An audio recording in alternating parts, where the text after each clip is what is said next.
24ರಂದು ಈ ದಿನ ನಮ್ಮ ಸುದಿನ ಅಂತಾನೆ ಹೇಳಬಹುದು.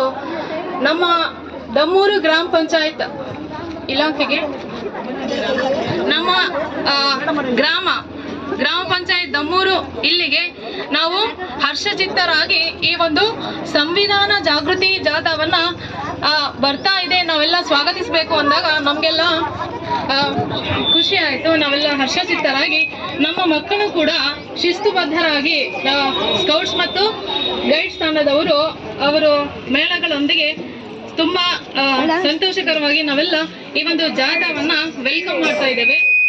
ಹಾಗೇನೆ ಹೇಳ್ಬೇಕಂದ್ರೆ ಈ ಒಂದು ಸಂವಿಧಾನ ದಿನ ನಮ್ಮೆಲ್ಲರಿಗೂ ಒಂದು ಸಮಾನತೆಯನ್ನ ತಂದುಕೊಟ್ಟಿದೆ.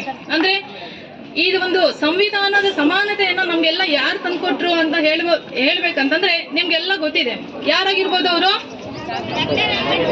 ಡಾಕ್ಟರ್ BR ಅಂಬೇಡ್ಕರ್ ಅವರ ಜೊತೆಗೆ ಹಲವಾರು ಜನ ಕೂಡ ಶ್ರಮಿಸಿದ್ದಾರೆ. ಅದರಲ್ಲಿ ಮೇನ್ ಆಗಿ ನಾವೆಲ್ಲರೂ ಕೂಡ ಸಂವಿಧಾನದ ಶಿಲ್ಪಿ ಅಂತ ಡಾಕ್ಟರ್ BR ಅಂಬೇಡ್ಕರ್ ಅವರನ್ನ ಕರಿತೇವೆ.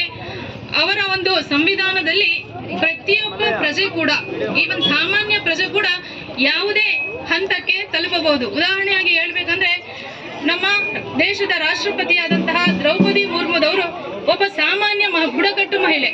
ಅವರು ಕೂಡ ನಮ್ಮ ದೇಶದ ಅತ್ಯುನ್ನತ ಸ್ಥಾನವಾದಂತಹ ರಾಷ್ಟ್ರಪತಿ ಹುದ್ದೆಯನ್ನ ಏರ್ಲಿಕ್ಕೆ ಕಾರಣವಾದಂತಹದ್ದು ನಮ್ಮ ಸಂವಿಧಾನ. ಆದ್ದರಿಂದ ನಮ್ಮ ಸಂವಿಧಾನದ ಬಗ್ಗೆ ನಮಗೆ ಹೆಮ್ಮೆ ಇರಲಿ ಅಂತ ಹೇಳ್ತಾ ಒಂದೆರಡು ಮಾತನಾಡಲು ಅವಕಾಶ ಕೊಟ್ಟಂತ ಎಲ್ರಿಗೂ ನಾನು ಧನ್ಯವಾದಗಳನ್ನು ತಿಳಿಸ್ತಾ ಇದ್ದೇನೆ. ಸುಜಾತ HM, ಸಾಹಿತ್ಯ ಶಾಲೆ ದಮ್ಮೂರು ಗ್ರಾಮ ಪಂಚಾಯತ್ ವತಿಯಿಂದ ಒಂದೆರಡು ಮಾತುಗಳನ್ನು ಆಡಲು ತಿಳಿಸ್ತಿದ್ದೇನೆ.